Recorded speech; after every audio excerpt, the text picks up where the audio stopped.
wabarakatuh. Waalaikumsalam Nah, warahmatullahi wabarakatuh. Terima kasih untuk rekan-rekan kakak-kakak semua di sini. Kak Eko udah berkenan hadir di sini Kak di Google Meet ini, menyempatkan waktunya. Nandia, Taufik, Akbar, terima kasih atas kehadirannya. Jadi pertemuan ini bagian dari kami, kebutuhan kami sebentar lagi mau akreditasi. Akhir Jumat ini harus submit dokumen akreditasi. Nah, salah satunya itu harus ada bukti pemutahiran ya, pemutahiran kurikulum yang harus mengundang pihak eksternal, stakeholder gitu. Nah, salah satu stakeholder juga adalah alumni yang sudah bekerja di industri, sebagai yang sudah punya pengalaman gitu ya di industri, supaya kurikulum kita itu, kalau untuk aturan sekarang yang terbaru itu kurikulum namanya outcome based, kurikulum berdasarkan output luaran ya. Jadi supaya menyesuaikan kebutuhan industri, kira-kira bahasa singkatnya seperti itu. Nah, sebetulnya sudah beberapa kali ada perubahan kurikulum TMI-TSB. Dari sebelum outcome base itu kurikulum merdeka ya Pak ya, kurikulum merdeka namanya. Jadi di menteri yang sekarang udah beberapa kali perubahan kurikulum. Nah, termasuk sekarang mau kami sosialisasikan gitu perubahan kurikulum TMI-TSB yang sebelumnya dengan yang mau berjalan di tahun ajaran berikutnya. Mudah-mudahan dari rekan-rekan semuanya bisa ada saran atau masukan, atau mungkin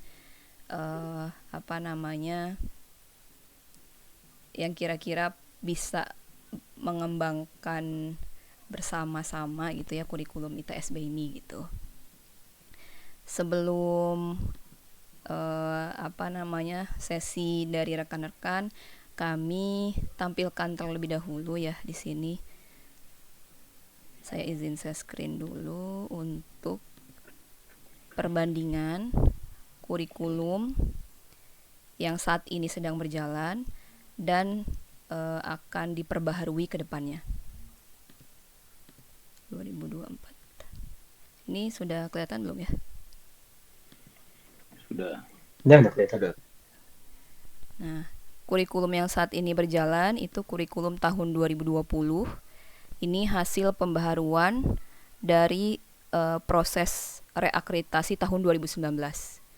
Tahun 2019 itu reakreditasi, kami sempat ada feedback dari asesor bahwa perlu mengadakan atau membuka gitu ya mata kuliah pilihan. Walaupun mungkin mahasiswa yang nggak ngambil mata kuliah itu, tapi tetap harus disediakan. Nah, di sini saya zoom dulu ke yang kiri ya. Jadi sebelum reakreditasi 2019 itu kita belum punya mata kuliah pilihan. Kemudian dari hasil reakreditasi 2019 itu diminta dibuka mata kuliah pilihan. Jadi kami di sini punya mata kuliah pilihan 3. Untuk kodenya di sini jadi 3 SKS untuk slotnya, tapi mata kuliah pilihannya ada 3 opsi, yaitu manajemen ketidakpastian reservoir, ini uncertainty gitu ya, terkait uncertainty analysis. Kemudian problematika produksi. Yang ketiga migas non konvensional. Selebihnya itu ada perubahannya mungkin dari yang zaman 2010, 2011, 2012, 13 gitu ya. Kita dulu pernah ada PTM 1, PTM 2 ya. Kemudian kalau di tahun 2020 itu menjadi POD dan PTM. Jadi PTM-nya tidak ada PTM 1, PTM 2. Sama-sama PTM saja. Kemudian ada tambahan mata kuliah POD. Ini sama-sama di semester 8.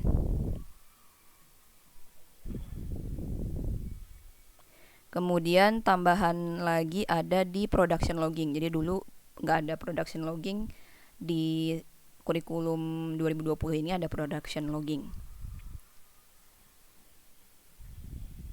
Selebihnya masih sama. Mungkin ada tanggapan dulu untuk eh, kurikulum yang sedang berjalan ini? Kalau dari saya, Ya, boleh. pernah dipertimbangkan nggak untuk mengadakan cash hole logging? Cash hole logging. Atau itu udah termasuk dalam well logging? Cash hole logging udah termasuk dalam well logging. Udah ya? Mm-mm. Soalnya seingat saya kita dulu kuliah, cash hole logging itu nggak disentuh, lebih ke open hole logging.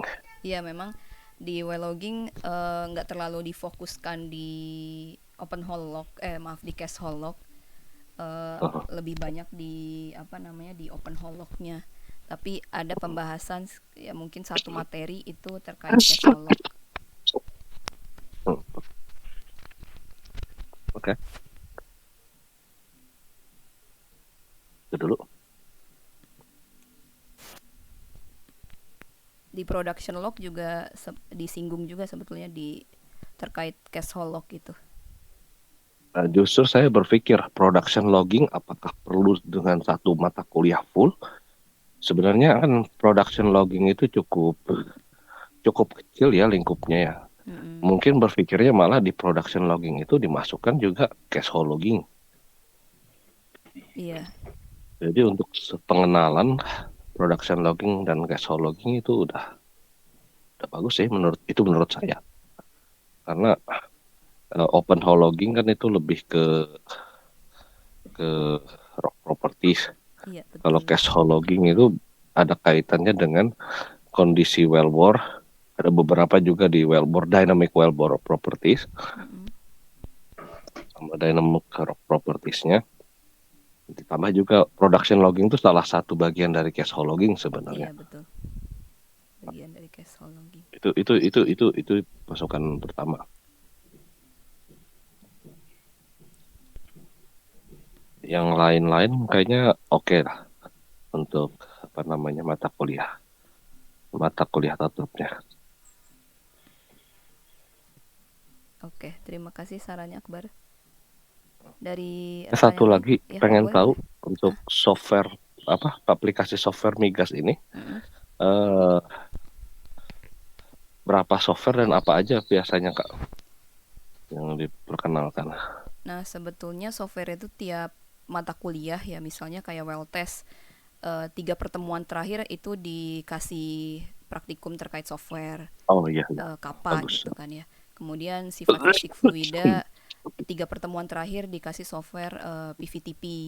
Jadi nanti ketika di mata kuliah PTM mereka udah nggak dari nol banget gitu softwarenya, sudah pada tahu. Iya. Paham. Oke, lanjut. Silahkan yang lain.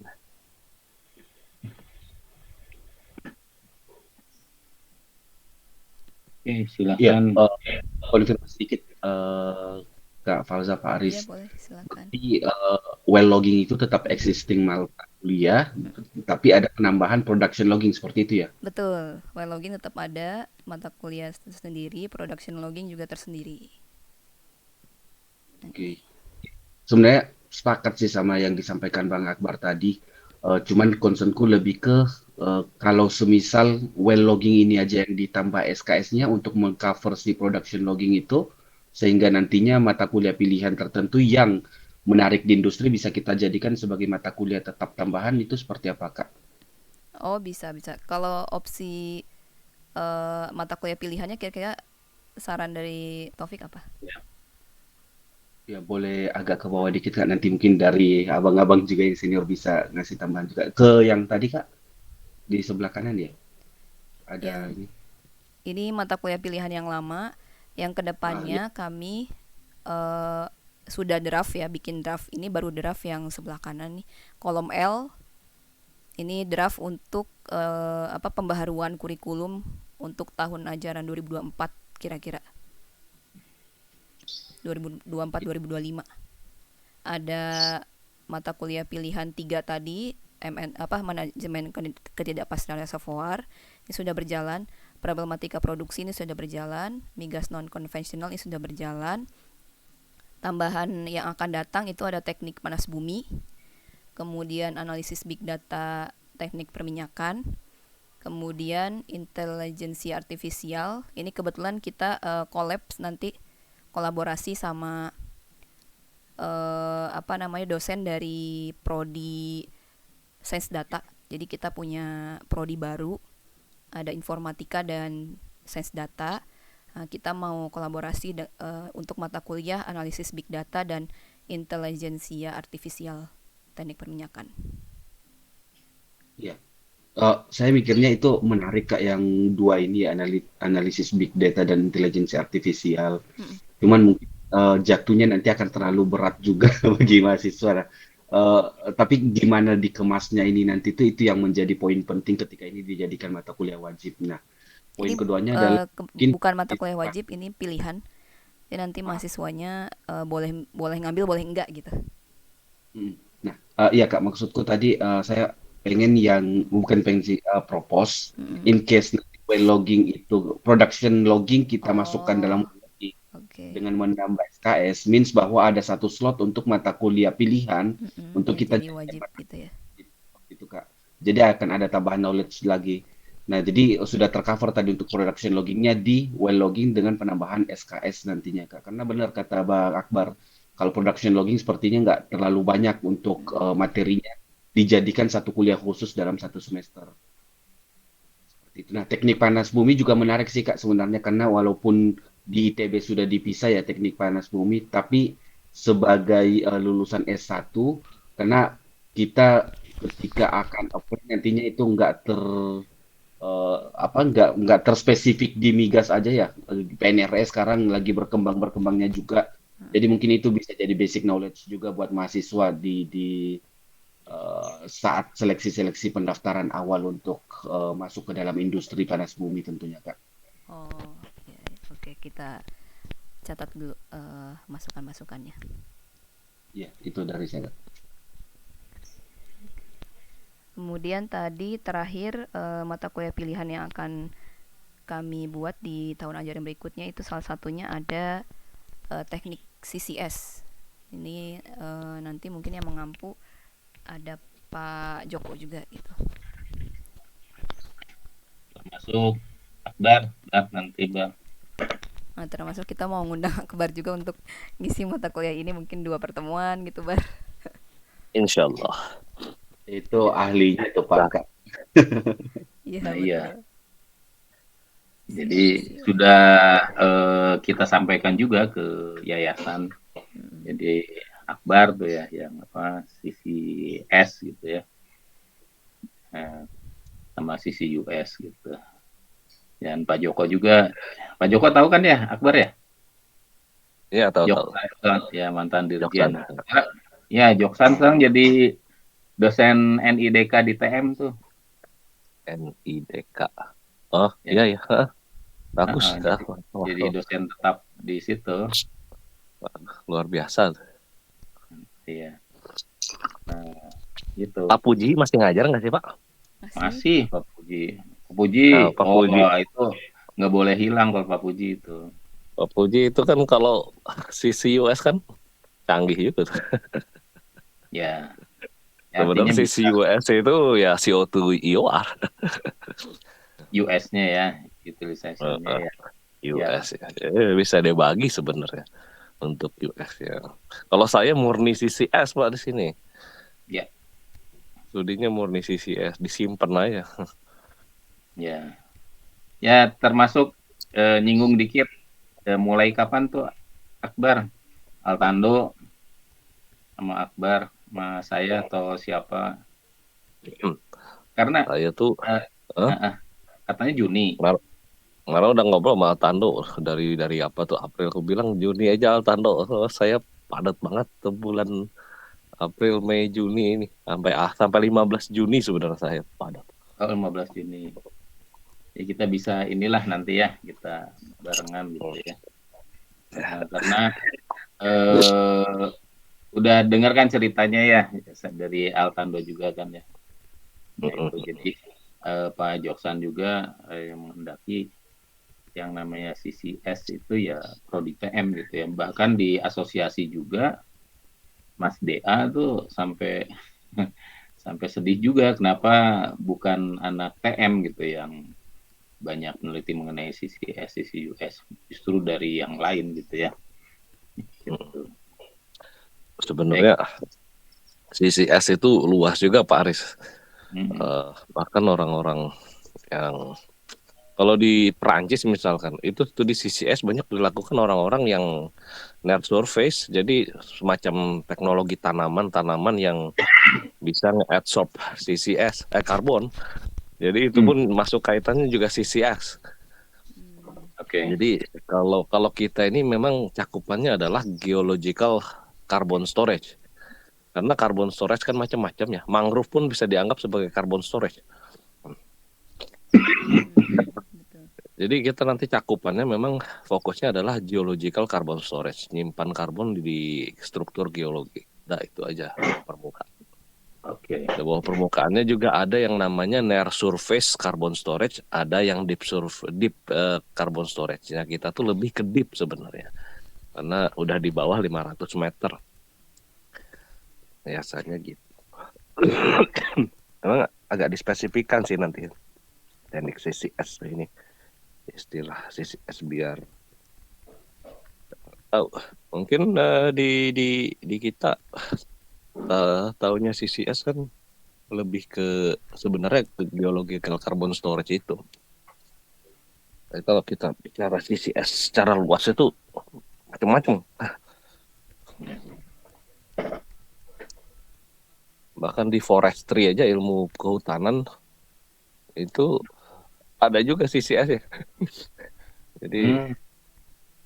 Jadi memang perlu dispesifikkan, mungkin dari nggak tahu nama mata kuliahnya harus di sedikit diubah biar nggak membingungkan, atau sebenarnya kalau yang bicara CCUS pun U-nya untuk bikin soda water itu kan utilization of carbon. Jadi gimana caranya nggak misinterpretasi juga, itu mungkin sedikit CCUS bawah permukaan atau nggak tahu, cari bahasa yang pas lah. Ini masalah bahasa aja sih, tapi intinya kita udah paham kita menyimpan karbon di bawah permukaan, di deep bawah permukaan.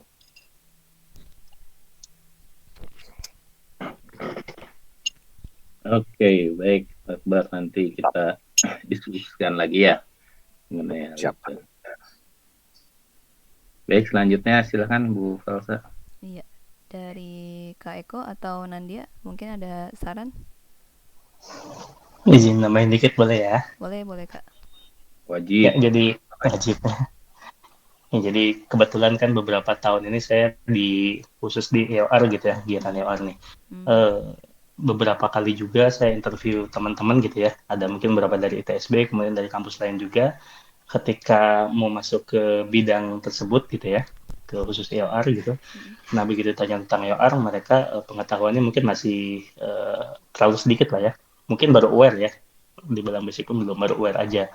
Nah arahnya ke sini. Kira-kira dari kampus ITSB sekarang gitu kan, ada ini nggak sih, ada arahan untuk mengembangkan anak-anak mahasiswa ini ke arah sana apa enggak gitu ya? Karena kalau kita lihat di industri sekarang, di Indonesia lah ya khususnya ya, untuk primary ini kerjaannya mungkin udah sedikit, kecuali tempatnya Taufik lah ya, di Rokan sana mungkin masih banyak sisa-sisa minyaknya karena reservoirnya cukup besar. Tapi kalau misalnya di wilayah Pertamina atau di Indonesia yang lain, mungkin karena reservoirnya kecil, primary pun sudah lewat masanya, secondary juga mungkin beberapa ada yang lewat, dia larinya nanti arahnya ke kegiatan EOR sih.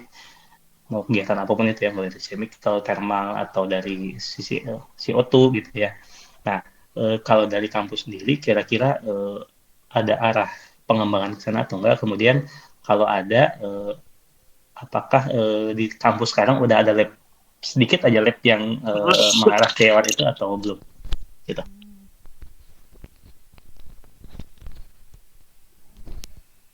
Iya. Kalau sejauh ini yang sedang berjalan itu mata kuliah EOR memang baru satu mata kuliah Kak. Ini lebih banyak ke teori ya mungkin. teori untuk screening gitu terkait metode-metode EOR, kemudian perhitungannya juga lebih ke penambahan recovery gitu ya, mungkin belum belum mencakup software di sini. Eh, Lab juga belum mencakup karena kita belum punya lab terkait EOR. Sebetulnya kalau alatnya kemarin kami cek lab, bongkar-bongkar lab gitu, itu ada beberapa alat lab untuk eh, apa namanya eh, dari untuk water flooding lah gitu ya, water flooding biasa sederhana, maksudnya water flooding sederhana itu ada, cuma untuk yang terkait EOR-nya belum ada memang gitu Kak. Oke, ya sementara sih kalau di kampus mungkin baru ada di ITB yang lengkap ya. Bahkan Iya. kalau misalnya kita misalnya studi sama kampus, kita beberapa kampus ya mereka pun larinya pengujian beberapa ke ITB. Atau mungkin kalau nggak ada pinjam ke Migas atau ke LTI ya, Upstream Research gitu. Gitu sih. Jadi memang agak susah sih kalau dari alat ya. Tapi kalau misalnya dari pihak kampus bisa dijembatani komunikasi sama teman-teman di ITB lah ya, yang dekat gitu ya. Nah itu kan alatnya memang simple lah ya, tempatnya pun kecil. Jadi mungkin kalau ada kesempatan gitu teman-teman, ya mahasiswa bisa 1 atau 2 kali belajar ke sana lah, biar ada pengetahuan juga terkait lab atau kegiatannya harus seperti apa gitu. Oke, siap. Kami tampung dulu masukannya Kak. Ini memang ini ya sudah mulai banyak ya ke EOR ya. Kalau di tempat Kak Eko itu lebih ke labnya atau ke simulasinya gitu Kak? Ya, kalau di tempat saya sekarang nih lebih banyaknya mau ke arah implementasi ya, karena kalau lab sendiri kita agak susah ya, ranahnya jauh. Kayak misalnya saya sekarang di zona gitu ya, zona tuh kalau di hierarkinya mungkin harus bilang dulu ke regional, kemudian lari lagi ke subholding, ke PHE gitu ya. Dari PHE baru nanti bisa diangkat ke LTI. Dia adanya labnya itu di bawahnya Persero. Jadi upstream pun sekarang bahkan nggak punya lab, gitu nggak punya lab sendiri, yang punya tuh Persero yang di Pulau Gadung itu. Nah, jadi agak susah ke sana. Makanya kita lari beberapa studinya ke kampus, ya entah ke ITB atau ke UPN kemana gitu ya. Nah, kebanyakan kita larinya ke ITB, kemudian sama Limigas. Nah, kalau lab. Kemudian kalau misalnya simulasi, kita bisa sendiri. Kalau simulasi, kemudian implementasi, ya kita dibantu sama teman-teman ini lah ya, service company lah ya, mau itu Baker atau apa sih, atau yang lain-lain. Kan seperti itu. Oke. Dari Pak Aris ada tanggapan Pak? Ya. EOR tuh kalau penelitian-penelitian kecil ada ya dari Pak David Maurid ya. Bahkan waktu kemarin penelitian ada beberapa alat sih sederhana gitu, dan kita sedang mengajukan lagi yang kemarin Falsa lewat ini ya, penelitian untuk EOR yang apa namanya, nanopartikel ya, yang silika itu ya. Nanosilika ya. Ya. Ada juga. Yang Pak David ya Pak atau? Ya, Sekarang betul. Kita sudah ajukan juga lewat PD Bima ya. Ada beasiswa unggulan untuk penelitian itu. Ya, salah satunya ya kita ajukan alat juga itu Pak Eko untuk nanosilika itu.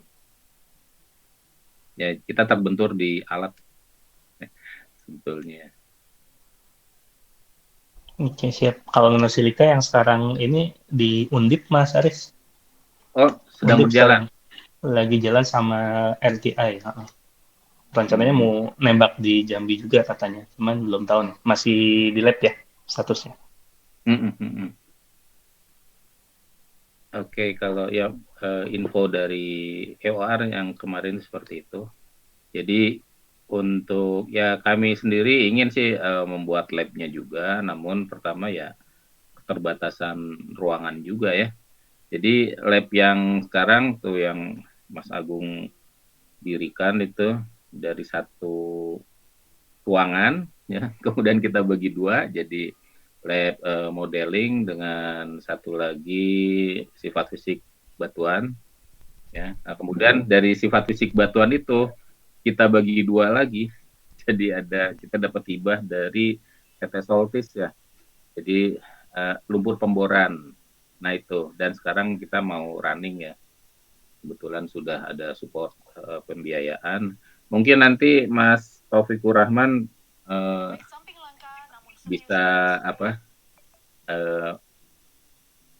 memberi masukan untuk lab lumpur pemboran, karena Mas Ganesha kayaknya sibuk banget ya di manajemen ini, gitu Mas Taufik.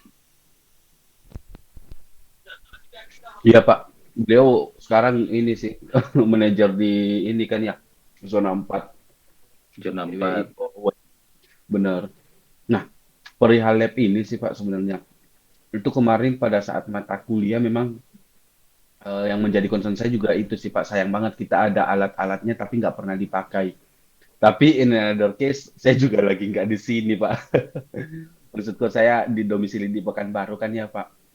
Nah itu Ya, sebenarnya bagus banget sih Pak kalau misalnya kita bisa utilize si lab itu. Nah, saya coba menghubungkan dengan apa yang disampaikan Mas Eko ya.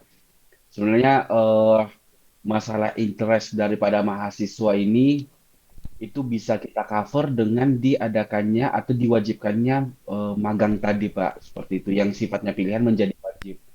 Kenapa? Jadi dari interest mahasiswa untuk suatu bidang, semisal IOR, semisal drilling, semisal reservoir, mereka sebelum lulus itu mereka sudah ada exposure di industri.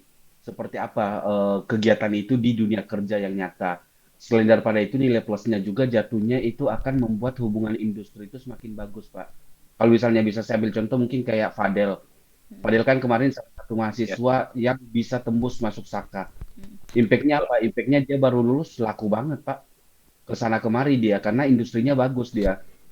Nah, maksudku hal-hal seperti itu di saat Fadel bisa tembus industri A untuk bidang yang dia tertarik di dalamnya.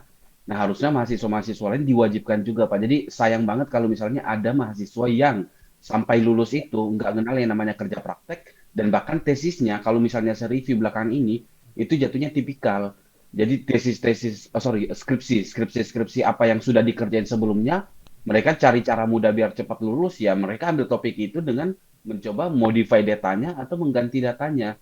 Tapi at the end output daripada skripsi itu sama aja gitu Pak.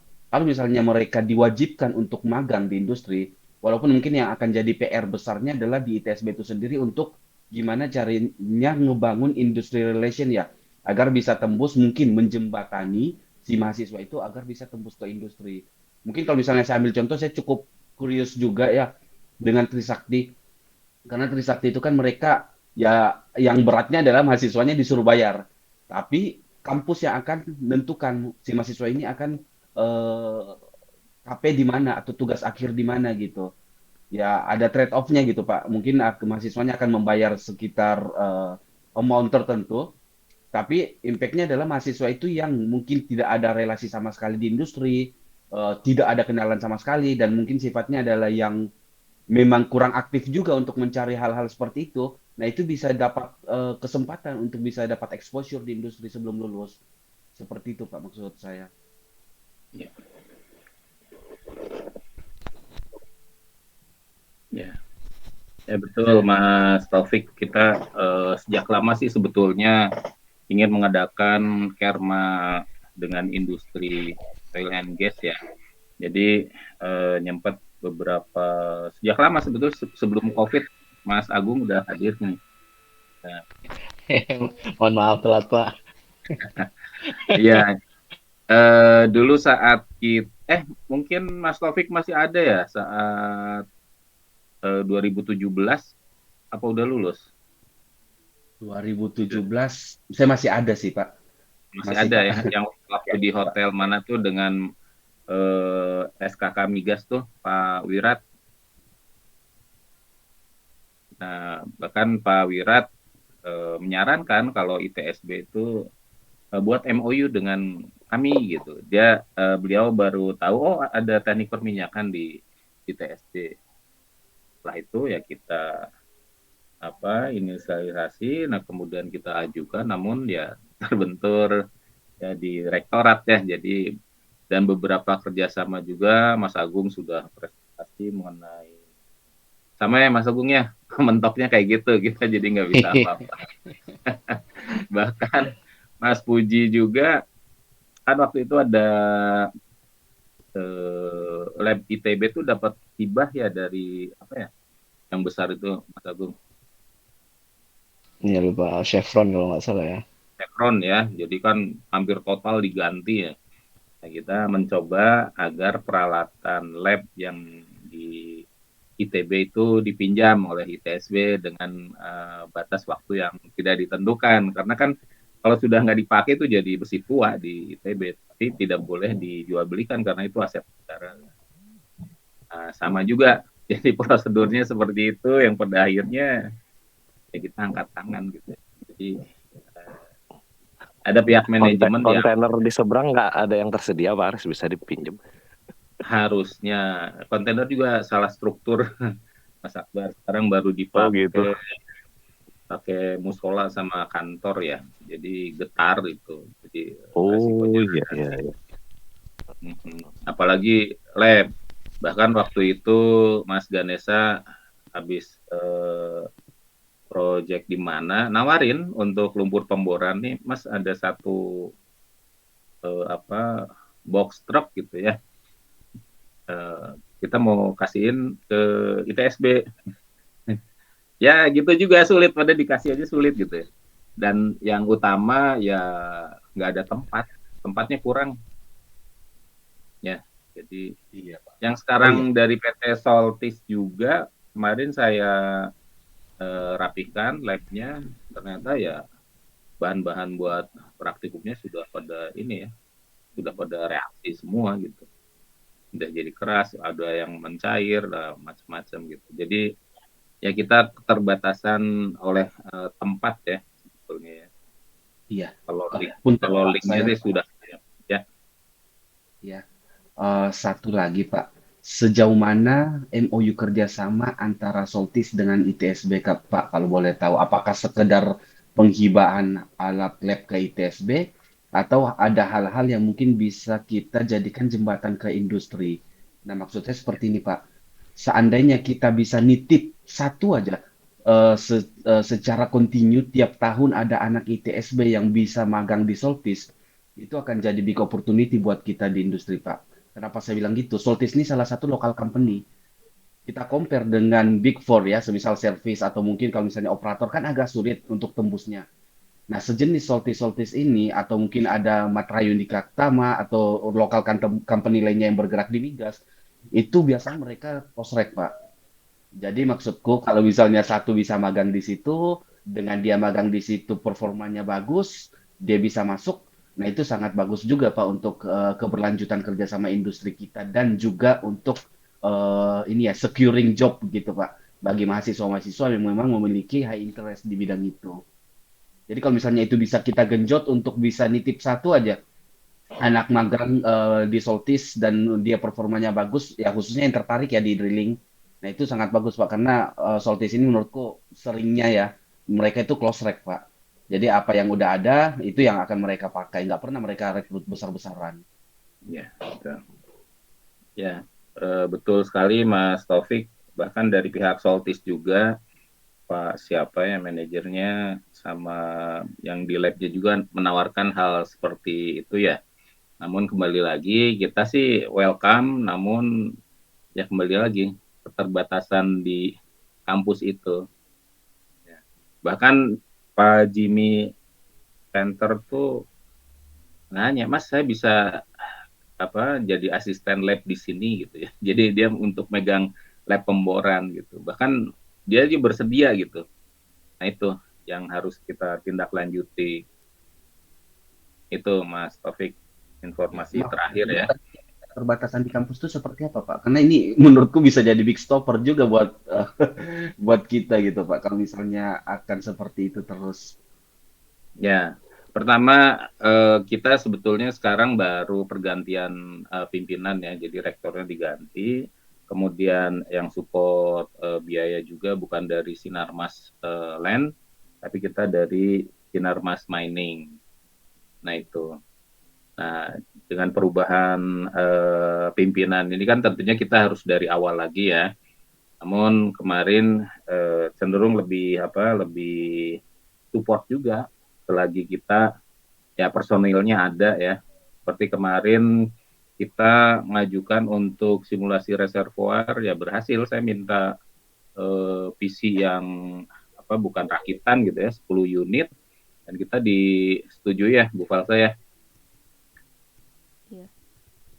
Nah itu salah satunya itu, kalau dulu kan kita mesen spek itu turunnya. Nah, jadi hal seperti itu Mas Taufik yang harus kita lewati ya. Kemudian kita mengajukan ini, berkasnya nyangkut, nggak muncul-muncul. Nah itu kita nggak tahu ini nyangkutnya di mana gitu. Nah mudah-mudahan dengan kepemimpinan yang baru sekarang ini kita bisa lebih baik lagi. Kalau saya sih indikasi lebih baik gitu. Hanya kembali lagi ownernya sekarang karena Sinarmas Mining, jadi ya perminyakan ya seperti itu ya. Jadi kita sendiri harus maju ya, dibantu dengan alumni dan mahasiswanya untuk membuktikan gitu ya kalau prodi TM itu masih bisa lanjut ya, seperti itu. Dengan tentunya dengan kurikulum outcome based ini ya, outcome based education ini. Nah, karena itu kami berharap ya pertemuan dengan alumni untuk kita evaluasi kurikulum, kemudian yang lainnya tetap dilakukan gitu ya. Karena para pimpinan dari Sinarmas Mining juga cukup antusias yang dilakukan oleh prodi TM ya, seperti kemarin Telmo alumni gitu ya. Nah itu ternyata pimpinan sampai ketua yayasan dan pembina yayasan juga mengetahui dan mereka kasih apresiasi gitu. Dan ya harus sering dilakukan gitu ya. Seperti itu Mas Taufik, kita berusaha untuk lebih baik lagi ya. Kalau kemarin kita stuck nggak bisa apa-apa. Kalau sekarang kita sepertinya bisa melangkah lagi nih. Iya Pak, makasih Pak. Ya paling itu sih Pak terakhir dari saya. Ya. Kalau bisa kerjasama dengan Soltis ini kita jaga lah Pak. Ya, Karena betul. Soltis ini cukup bagus juga sih Pak sebagai local company dia. Ya, Dan Pak mungkin, Bambangnya juga welcome juga Pak Mas Taufik. nah itu Pak. Tapi takutnya kalau misalnya kelamaan kita nggak bisa supply mahasiswa masuk ke situ untuk internship ya, sekedar internship quote unquote, itu takutnya malah nanti kayak kesan dari Soltis, kita udah dikasih lab, sekedar sampai situ aja gitu. Jadi paling nggak ada gitu. Kita juga ngutus mahasiswa untuk bisa lebih belajar lagi di Soltisnya langsung gitu, Pak. Ya. Ya itu aja sih, Pak. Semoga bisa lebih bagus nanti ke depannya, Pak. Baik, terima kasih. Ya, Pak. Mas Taufik. Ya, baik, terima kasih Mas Taufik. Memang itu memang kita belum ada tindak lanjut sejauh ini memang nih dengan PT Soltis. Terakhir hanya hibah lab, terus pandemi gitu kan. Karena waktu ngasih hibah lab itu nggak lama kemudian lockdown. Nah itu jadi kita baru betul-betul offline ke kampus itu kan tahun 2022 akhir ya. Nah jadi lab-lab masih pengaktifan kembali lah ini, termasuk proses untuk tindak lanjut ini nih. Mungkin kita juga perlu pikirkan lagi gitu ya ke PT Soltis ini jadi salah satu action yang akan kita kerjakan berikutnya untuk memperlebar tadi MOU tadi. Baik, terima kasih telah diingatkan Mas Taufik. Dari Nandia atau Kak Agung? Kak Agung bisa ngikutin Kak? Insya Allah bisa. Nandia silahkan. Oh ya, Seogi Nandia ya. iya nggak bisa dikenal nih. Kirain ada tamu asing. Oh, Iya maaf Nandia nggak bisa itu ya. di-rename. Nggak bisa Aduh, di-rename. enggak ada. Maaf. Saya juga Kirain siapa? maaf, Kak. Saya Ayo dulu ya, silahkan Kak. Ekti Anandia. Eh, ya, Kak Falza mungkin masih menanggapi yang tadi ya, yang Mm-mm. Kak Akbar dan Taufik mengenai mata kuliah logging Mm. dan akan ditambah production logging juga. Dan seingat saya juga waktu saya kuliah dulu, logging dan penfor itu agak mirip-mirip Kak, seingat saya ya. Maksudnya pada saat saya kuliah dulu kan dosennya sama juga. Jadi di Iya. penfor itu memang ada pengulangan dan menurut saya tuh pengulangannya terlalu banyak gitu. Jadi sampai setengah semester sendiri. Mungkin nantinya bisa pada saat convert tuh dan mungkin nanti ditambah production logging juga itu bisa lebih aplikatif gitu. Mungkin teorinya tuh di well loggingnya aja tapi di selanjutnya bisa lebih aplikatif gitu untuk di case-case lapangan atau bagaimana gitu. Terus juga menanggapi yang dari Mas Eko mengenai EOR, sekedar informasi aja, Petrocina sendiri kan memang mau mengaplikasikan EOR ya. Mungkin kemarin sudah tahap half and puff untuk CO2 Mm-mm. dan untuk simulasinya sendiri dari SKK Migas itu mengarahkan menggunakan CMG Kak. Sedangkan kan waktu saya kuliah dulu mungkin belum sampai CMG ya, baru Petrel Eclipse. Iya. Nah mungkin bisa ditambahin juga untuk software CMG. Mungkin dari saya itu aja sih Kak. Pak Aris. Ya. Iya betul, Nandia dulu kita kuliah well logging sama penfor tuh banyak pengulangan ya. Cuma tambahannya kalau nggak salah dulu mah ada CBL kalau nggak salah ya di penfor itu ya. Iya ada. Cuma ya itu terlalu banyak mengulang jadi kayak kok mirip-mirip Iya sih gitu. betul. Kalau di sekarang kan kebetulan nih Wellog sama Penfor juga aku yang megang. Jadi Penfornya itu cuma 2 SKS. Itu tambahannya memang Wellogging, CBL gitu ya. Kemudian banyaknya lebih ke studi case. Oh iya. Berarti udah berubah ya dari yang dulu ya. Iya. Oke, Kak. Kalau image log diperkenalkan juga nggak Kak Faza? Oh iya, image log juga. Itu di Penfor. Oke, menarik. Matlock Kak. Soalnya Matlock saya juga baru betul tahu di Matlock. Penfor. Iya, saya baru tahu Matlock pas kerja. Iya, jadi di Penfor lebih banyak studi case itu termasuk integrasi ke Matlock gitu ya, integrasi ke data-data yang lain gitu. RFT, Oke. Bagus. pressure test gitu ya, itu di Penfor. Ya bagus, lebih aplikatif. Terus untuk CMG memang belum ini ya, cuma sekarang di tahun ini aku ada mahasiswa bimbingan TA itu yang aku minta dia simulasi tapi pakai CMG gitu. Karena memang waktu itu pernah juga ada project yang mintanya pakai CMG, jadi pas TA tahun ini mulai ada satu anak yang simulasinya ke CMG gitu. Oke. Itu EOR-nya apa Kak? Oh, itu bukan EOR tapi lebih ke nggak mekaniknya sampai. ke CMG-nya. Tapi nggak sampai EOR ya. Nggak sampai EOR. Kalau di kuliah sampai EOR tuh memungkinkan nggak sih misalnya di semester akhir gitu yang POD gitu sampai EOR? Sebetulnya bisa, cuma mahasiswanya yang susah ngejarnya. Oh iya. Jadi lebih ke jadi nurunin apa ya? Standar gitu, karena target ya. mahasiswanya juga merasa berat gitu ngikutin mata kuliahnya. Iya. Ya, tapi mungkin itu perlu dipertimbangkan soalnya emang banyak dicari sekarang yang bisa EOR simulasinya. EOR simulasi ya.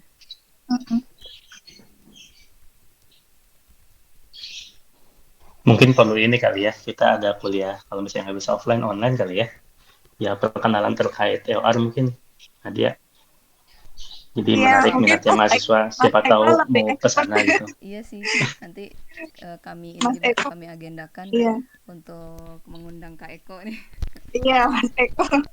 Harus ya, boleh. Mas Eko. Ayo boleh. Saya mau jualan juga. Siapa tahu ada yang minat gitu kan ya. Iya.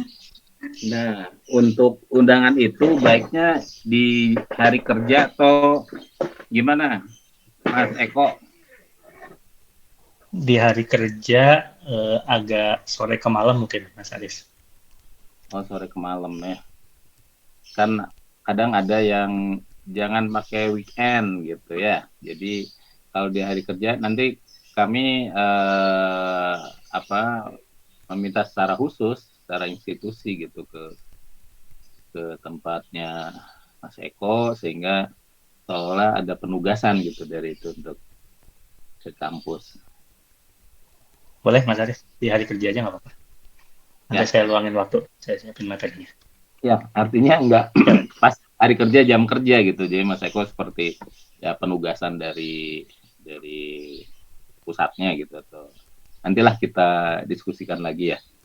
Bisa Mas Aris. Bisa jadi KPI saya juga, sharing knowledge kan, boleh juga tuh. Nah, itu masuknya ke situ.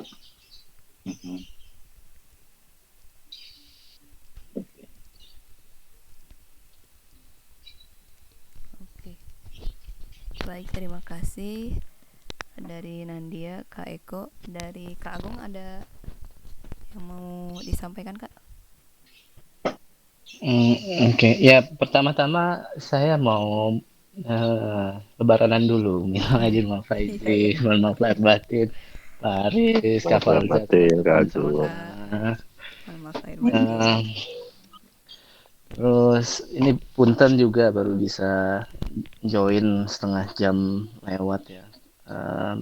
Mungkin saya agak miss pembicaraan di awal, tapi mungkin ini kan secara general saja ya. Sedikit curhat, kalau saya lihat sebenarnya problemnya itu lebih ke mahasiswanya gitu ya. Mungkin Kak Falza udah capek lah dengerin curhat saya ini. Jadi kalau minat mereka cara mereka belajar itu tidak diperbaiki, menurut saya apapun sistem yang kita bangun itu tidak akan bisa berjalan dengan optimal kan. Itu satu. Jadi root cause-nya ini yang menurut saya yang perlu diperbaiki. Maaf, yang adek bangun. Nah, iya. Mohon maaf. Oke, terus tapi kalau kita mau dinamis gitu ya dengan situasi sekarang, kalau kita bicara mengenai kurikulum, saya mungkin melihat ada suatu peluang ya, Pak Aris, Kak Falza ya terutama, yaitu selama ini kita itu kalau kita masih menggunakan cara kita mengajar seperti yang lalu-lalu, artinya pengajaran itu lebih banyak kita menyampaikan materi, kita menyampaikan soal, kemudian kita melihat, mengkoreksi gitu. Saya pikir ditambah dengan cara mereka mahasiswa itu belajar, cara mereka yang saat ini lah ya, lebih-lebih yang generasi COVID ini, ya ini menjadi tidak efektif lagi gitu. Satu, mereka, saya mohon maaf nih, saya agak vulgar sedikit. Menurut saya mereka generasi sekarang ini manja gitu, maunya disuapin. Kemudian kita menyuapkan mereka. Jadi mereka nyaman, merasa dinaungi dengan segala fasilitas. Akhirnya mereka nggak berkembang. Jadi hanya muncul mungkin 1-2 saja. Mungkin agak berbeda dengan yang generasi-generasi yang di awal-awal ITSB di Cikarang gitu ya. Jadi bibitnya sendiri itu sudah berbeda. Nah sekarang juga kita melihat bibitnya juga berbeda. Kemudian kita menerapkan hal yang sama, jadi ya begitu jadinya modelnya. Nah kalau saya melihat mungkin kita perlu mengevaluasi kembali ya, apakah mungkin gitu, kita tidak boleh memanjakan mereka lagi. Artinya ya kita harus lebih lebih strict dengan eh, penilaian kita atas pencapaian mereka gitu eh, untuk apa hasil-hasil yang mereka berikan. Kalau kemudian walaupun ini mungkin berefek balik terhadap kita sendiri ya, artinya kita melihat mereka tidak banyak yang mampu mengejar apa nilai-nilai yang baik, akhirnya kita juga berdampak mungkin pada akreditasi kita, mungkin itu sesuatu yang harus kita korbankan dulu di awal gitu. Tetapi mereka akan belajar mungkin beberapa tingkat awal tuh mereka akan belajar bahwa oh ternyata tidak mudah untuk lulus di ITSB ini. Saya harus lebih giat. Kalau kayak begini kasihan orang tua saya atau saya juga jadi kesulitan untuk segera lulus. Saya harus belajar lebih giat gitu. Nah, selama ini kan kita memberikan kemudahan buat mereka. Kita downgrade-kan nilai kita, termasuk saya juga gitu ya. Nah, jadi ya sudah buat mereka nyaman-nyaman saja. Saya pasti lulus lah, minimal C kalau di kelas simulasi reservoir sama Kak Agung gitu kan. Nah, mungkin itu juga salah satu yang menjadi penghambat untuk mereka kemudian menjadi pribadi yang tangguh gitu untuk maju ke depannya. Atau mungkin juga salah satunya kita merubah cara kita mengajar. Sekarang saya pikir semua materi itu sudah tersedia di online. Jadi saya rasa misalnya dalam kelas simulasi, mohon maaf bentar Pak. Misalnya di kelas simulasi reservoir selama ini saya memberikan materi itu secara online, materi itu secara online saja saya taruh di YouTube gitu ya. Jadi mereka tinggal nonton. Jadi saya merasa saya tidak perlu mengajarkan lagi di sana. Tapi meskipun sudah seperti itu, tetap saja mereka kan jadinya ya merasa apa ya nggak ya sudah ya ada di online saya udah nggak perlu belajar lagi, saya kerjain aja ujiannya. Tapi maksud saya metode yang saya mau kasih adalah untuk kita itu tidak perlu pusing-pusing untuk nyuapin mereka terus gitu. Aduh. Nah, jadi mungkin kurang lebih kayak begitulah. Kalau misalnya bisa diterima ini di balik keributan di belakang ini ya.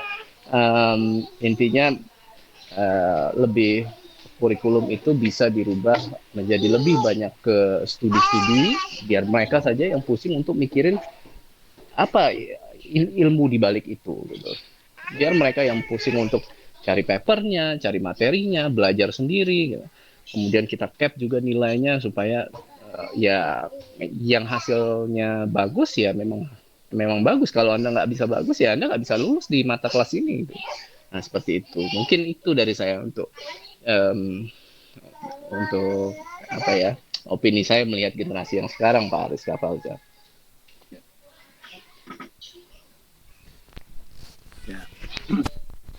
Ya, terima kasih Mas Agung. Kita juga pernah membahas bahkan sama Pak Joksan juga ya.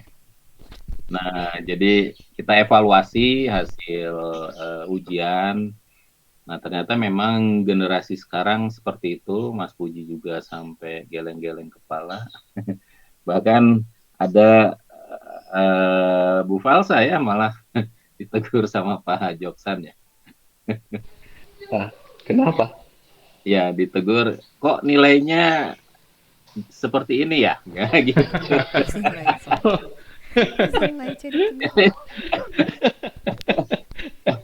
Kalau saya up semua ya jadi nah terus ada pesan juga sih dari Pak Joksan juga ya kita ketawa juga ya.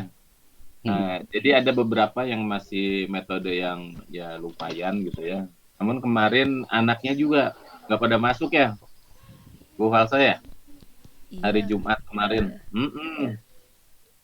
Saya Pak waktu itu ada Selamat. meeting. Bapak itu nelpon ke saya, tapi nggak saya angkat. Ternyata isinya seperti itu. Jadi Hmm. memang menghadapi generasi apa ini? Sekarang Z ya, Mas Agung ya? Generasi COVID, Pak. Ya, generasi COVID. Apalagi SMA-nya COVID masuk kuliah. Iya, betul. Jadi kita juga sekarang sih kita kayak ini anak SMA gitu ya. Kita ya kita lebih inilah ekstra agar mereka termotivasi terus paham gitu. Beres kuliah tuh paham apa sih yang hari ini didapatkan tuh mana. Jadi selalu seperti itu. Nah, kemudian dikasih beberapa tugas ya sesuai dengan bobot SKS-nya.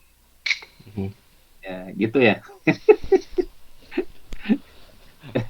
Ya, kita ekstra, kita tapi tetap mencoba tanpa mematahkan semangat mereka ya, kita memotivasi terus ya tentunya yang dosen sekarang itu ekstra untuk itu ya, karena memang inputannya kita dapatnya seperti itu. Dan perlu diingat lagi mahasiswa kita jumlahnya waduh luar biasa Mas Agung. Karena gini, Pak Puji, ini sayang sekali nggak ada Sam join di sini ya. Kemarin saya ngobrol sama Sam di waktu saya lagi ke Malaysia, ketemu Sam kan sekarang di sana tuh. Ya, kita sharing-sharing lagi, terus dia cerita bagaimana mahasiswa di Malaysia gitu. Beda sekali sama di sini katanya gitu. Saya nggak tahu bagaimana cara kampus mereka menyampaikan kurikulumnya. Tapi memang secara motifnya untuk studi itu mereka clear gitu. Nah, itu yang membedakan juga gitu. Terus selain itu saya juga melihat mungkin ya tanpa mengecilkan negara kita sendiri Pak ya. Memang kita ini stagnan Pak. Maksudnya industri migas kita ya beginilah gitu. Dari tahun ke tahun yang dikerjakan tuh itu saja berulang. Itu sebenarnya salah satu yang memudahkan untuk mahasiswa itu punya karir. Selama mereka udah menguasai hal-hal yang basis teknis saja, mestinya itu sudah cukup untuk memenuhi requirement dari oil industry di Indonesia. Basic saja.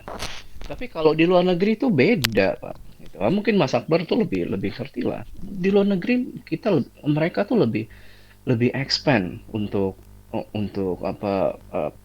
penelitiannya, untuk studinya, untuk hal-hal yang lebih mendetail tuh mereka sudah jauh lebih advance dibanding kita. Dan mereka mau untuk mengeluarkan biaya-biaya untuk sesuatu yang ya mungkin manfaatnya juga cuma kecil-kecil lah. Setidaknya kita tahu lah misalnya. Kurang lebihnya kayak begitu. Kalau kita kan enggak. Mungkin dalam negeri kita ini begitu sudah ada proposal untuk ini studinya kayak begini nanti kita bisa dapat benefit kalau kayak begitu mah kurang lebih aja kayaknya nggak perlu amat lah sayang uangnya kurang lebih kayak begitulah ini gambaran industri kita. Nah jadi kita nggak berkembang juga artinya sebenarnya ya balik lagi kalau kita mau compete mahasiswa itu mau compete yang basic aja sudah cukup kok gitu. Nah ya, gimana caranya untuk mereka bisa memahami hal-hal yang basic itu zaman sekarang ya software gitu kan. Nah, jadi untuk software helpnya ada di internet ada Engman itu udah banyak banget lah materi-materinya itu kan. Ya, atau yang lain-lain paper segala macam. Nah, kerjain aja sendiri ya mumet amat kita nyuapin mereka juga sama mereka dimuntahin lagi gitu Pak. Nah ini mungkin kasar-kasarnya begitulah Pak ya. Bukan gimana Pak. Kayak saya juga mengerti perasaan kita menyampaikan sama mereka kemudian diam aja. Ditanya udah ngerti, diam. Ada pertanyaan, diam. Jadi ini kita ngajarin apa gitu. Ada nggak yang masuk sama mereka? Nah ini pada kayak begitu kan mendingan ya sudah kerjain aja sendiri nih. Nah kalau Anda merasa tidak perlu diajarkan, belajar aja sendiri. Pokoknya Anda harus selesaikan tugas ini. Saya nggak mau tahu gimana caranya. Pokoknya hasilnya saya mau lihat nanti kalau oke, saya kasih nilai bagus. Nggak oke, ya Anda nggak lulus. Coba lagi tahun depan, gitu kan. 2 tahun 3 tahun dia ngulang, kayaknya zaman dulu, zaman Paris mungkin ya, mungkin kuliah nggak ada yang lulus 4 tahun kecuali jenius gitu kan. Wah, kalau zaman sekarang jenius kagak lulus 4 tahun, 3,5 mungkin. Lebih dari 4 tahun juga banyak.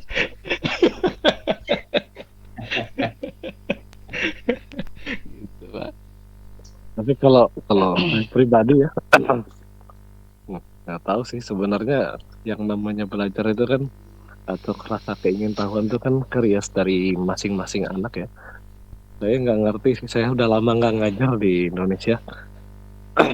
Cuman kalau saya perhatikan kan anak yang sekarang kuliah itu kan dulunya melalui proses panjang yang menjadi seperti ini perilakunya atau semacamnya, mungkin dibilang manja kata Mas Agung tadi. Tapi kalau saya perhatikan ya, kalau melihat anak-anak di Eropa gitu, sebenarnya kalau saya perhatikan anak-anak Eropa tuh lebih banyak nyantainya. Anak-anak SD itu masih main aja kerjanya. Cara belajarnya memang beda banget sama saya SD atau kita SD dulu ya, udah belajar materi dan lain-lain, belajar baca, bahkan nggak boleh masuk SD kalau belum bisa baca. Kalau di sini bahkan ada anak kelas 4, kelas 5 SD belum bisa baca, dibiarin aja. Karena memang mereka bilang waktu masih anak-anak itu main aja gitu. Nanti pas sudah SMP itu baru mereka diajarin diajarin yang cukup kritis. Bahkan kayak belajar perkalian gitu, bukan dihafal gitu ya, model kita dulu kan dihafal 3 kali 3 9, 4 kali 4 16 kayak gitu. Kalau di sini tuh lebih ke aplikatif bercerita gitu. Jadi saya juga nggak ngerti sih situasinya gimana. Cuman kalau saya perhatikan, saya kuliah di Eropa juga. Waktu saya kuliah S2 kok materinya sama persis waktu saya S1 di Indonesia. Saya bilang gitu, apakah kita terlalu berat di Indonesia materinya gitu kan. Bahkan nggak tahu, saya lihat anak SMA sekarang juga udah belajar integral, belajar limit. Sedangkan di sini ya itu anak-anak S2 yang belajar yang begitu. Sedangkan kita udah cukup dalam kalkulusnya gitu ya di S1 juga. Jadi saya tuh juga bingung, apakah beban belajar kita yang terlalu berat di Indonesia jadi hanya beberapa yang bisa dapat dan kebanyakan ujung-ujungnya minder atau udah nggak mau pusing. Apalagi saya dengar-dengar anak sekarang nggak mau dibuat pusing gitu dan pengennya disuapin terus. Jadi saya juga nggak tahu, ini sebenarnya udah efek bertingkat yang seharusnya udah ditangani dari masih dari bawah sih. Jadi kalau di sini kelihatannya orang-orang yang kuliah itu ya benar-benar mereka ya butuh itu loh. Tapi mungkin di satu sisi juga dari tingkat kehidupan di Eropa ya, kalau lu nggak belajar, lu nggak kerja, lu nggak hidup gitu. Kalau di kita kan ya ada orang tua yang bisa nge-support. Sebenarnya nggak usah jauh-jauh, adik saya aja itu sulit banget diarahkannya. Kayak suruh kuliah aja, suruh sekolah itu susah banget. Jadi satu sisi juga saya juga bingung. Itu aja sih curhatan saya. Cuman saya nggak bisa banyak kalau urusan motivasi pribadi masing-masing mahasiswa gitu ya. Itu udah bukan ranah engineering kita gitu loh. Itu udah ranah kepribadian dan apa namanya itu. Udah panjang, balik ke SD Itu lagi. panjang itu. Ya, bener. Ya, tapi maksud saya tuh seperti ini. Jadi cara kita belajar memang itu di S1 di S1 Indonesia itu ya itu modelnya, kita diberikan materi, diberikan tugas, kurang lebih kan sebenarnya kayak begitu, mirip sama sebelum-sebelumnya zaman-zaman kita sekolah. Nah, sementara mungkin kalau kita mau mengejar aplikatif, enggak semua hal juga kita perlu tahu. Misalnya Betul. belajar PVT gitu kan. Di industri kan kita juga nggak diminta macam-macam, cuma dikasih sampel fluida, komponen, ya udah gimana cara ini supaya match gitu kan. Nah itu aja, nggak terlalu mendetail lah, mungkin sampai seperti yang kita dulu pernah diajarkan gitu. Ya sudah, kasih aja softwarenya, belajarin, diskusi sama sama sama dosen gitu. Nah, saya udah sampai di sini Bu. Kalau dia masih tanya cara inputnya kayak gimana, ya udah kamu nggak usah lulus aja kalau masih minta mau tanya gimana cara inputnya gitu kan. Kayak gitu. Tapi lebih ke kita kasih arahnya, workflow-nya kurang lebihnya seperti apa, gambarannya pertemuan pertama, pertemuan kedua kita udah bisa diskusi untuk milestone-nya udah sampai mana nih gitu kan. Harapan kita kan feedback mereka gitu kan. Oh, kita sudah bisa sampai gini. Saya belum ngerti, Bu, apa maksudnya ini? Gitu. Ini tuh apa, baru kita suapin lagi gitu. Jadi begitu mereka nganga itu mulutnya, baru kita suapin. Karena kalau sekarang kan mereka nih mulutnya mingkem semua. Kita nyodorin gitu sendok tuh. Ya, langsung ojok-ojokin. Habis itu muntah gitu kan. Jadi percuma gitu. Apa perlu dibuat lelah dulu si anak ini gitu sampai aduh lapar nih gitu kan. Baru dia nganga, baru dia makan gitu kan. Mungkin seperti itu analoginya. Kalau dia nggak mau nganga sama sekali, dia nyari makanan lain aku. Nggak enak kan? Pergi lah. Ya silakan. Go away ya.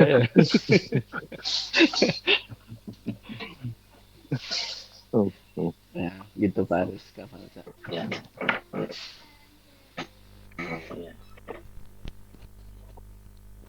Saya 5 menit lagi izin pamit, Pak Aris. Oh, ya. Ini juga sudah lewat. Sudah lewat tapi keasikan.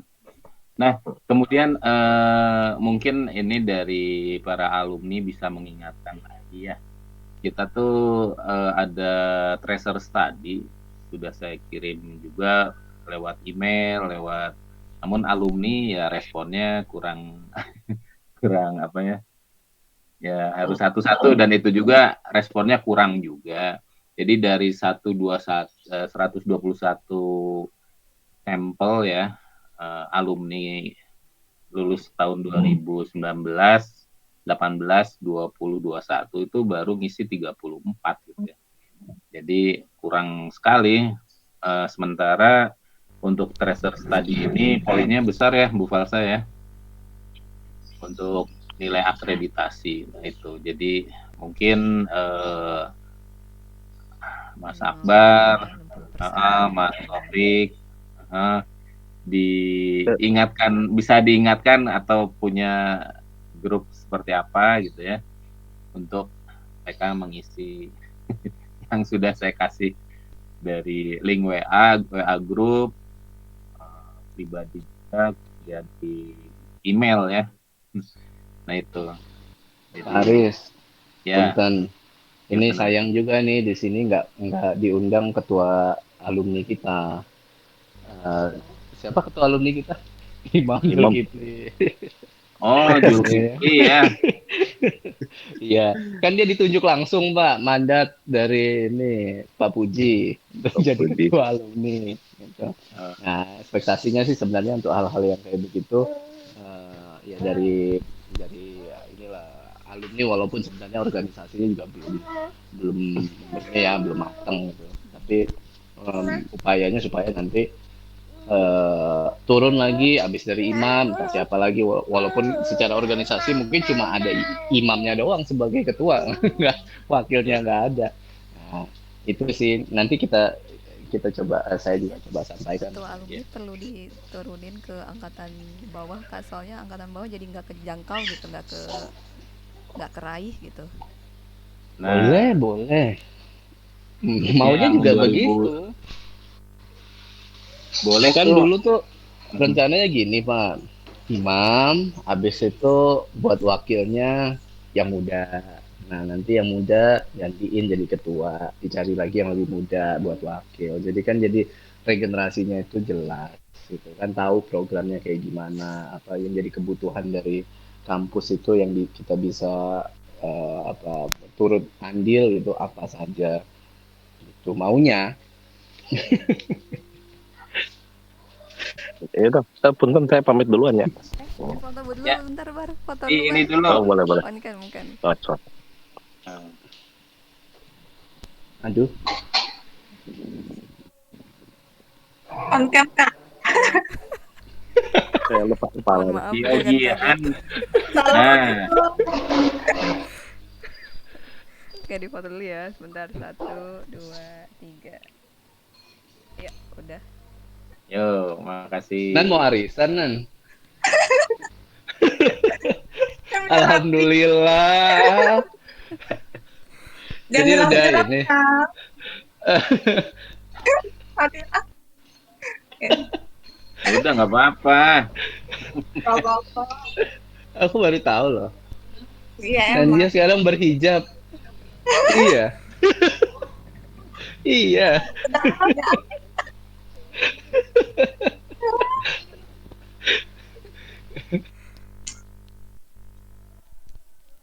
Iya.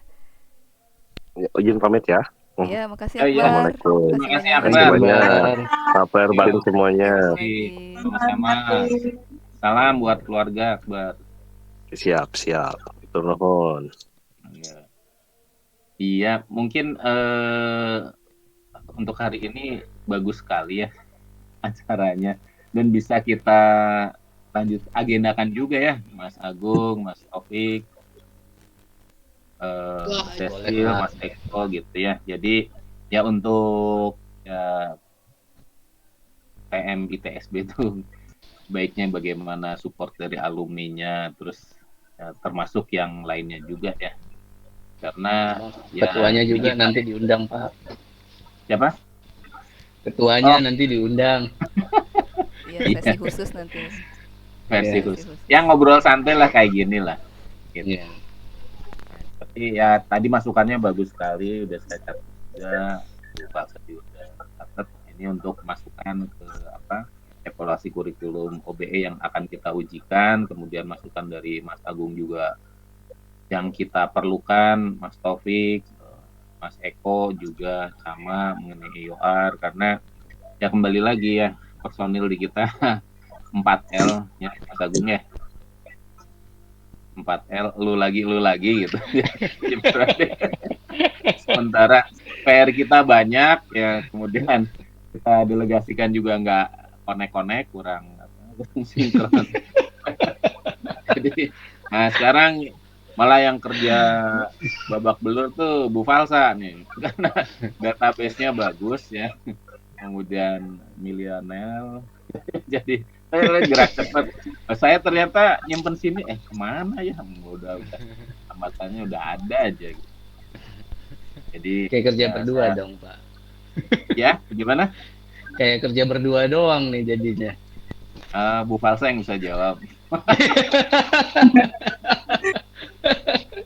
Tapi waktu sama Pak Puji enak, saya kan dipecutin terus ya, jadi asik, gitu. nggak masalah sih sebetulnya. Lagi datanya. Sesuai kesanggupan. Tapi ya saya acung jempol sama Falsa itu. Jika ada jalan di ini jalan, entrepreneur jalan, wah gile, bener manajemen waktunya. Jadi istirahatnya cuma pulang shuttle tidur dia. Datang ke kampus sampai mau pulang tetep aja gitu ya. Nah, itu ya. Emang.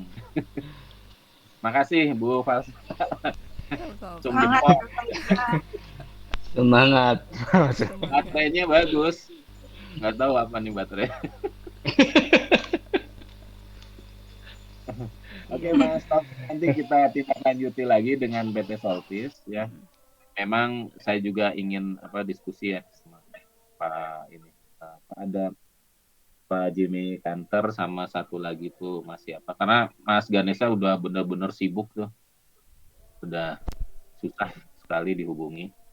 Kemarin begitu saya hubungi, ambil cuti ya, dia 2 minggu ya langsung ya lagi ke luar dia. Oke, baik Bu Falsa silahkan. Terima kasih. Mungkin untuk sesi hari ini kita cukupkan. Insya Allah nanti kedepannya akan ada pertemuan-pertemuan seperti ini yang kita agendakan untuk pembahasan yang lain. Mungkin salah satunya juga terkait alumni. Terima kasih Mas Taufik, Kak Eko, Nandia, Kak Agung. Mudah-mudahan nggak kapok ya nanti kalau diundang-undang terus sama kita, sama Prodi. Wah, Iya. Kemudian nanti setelah ini saya mau kirimin link presensi karena itu juga jadi bukti untuk nanti ke akreditasi harus ada presensi. Bisa diisi di Google Form, nanti saya kirimkan linknya di WhatsApp. Ya, terima Oke. kasih untuk hari ini. Masukannya sangat penting sekali bagi kami, sangat kami butuhkan. Kurang lebihnya kami mohon maaf apabila banyak kekurangan tentunya ya dari kami. Ini upaya kami juga untuk meningkatkan, memperbaiki semuanya gitu pelan-pelan satu persatu. Atas dukungan alumni kami ucapkan terima kasih sekali lagi. Assalamualaikum warahmatullahi wabarakatuh. Waalaikumsalam warahmatullahi Waalaikumsalam wabarakatuh. warahmatullahi wabarakatuh. Terima kasih.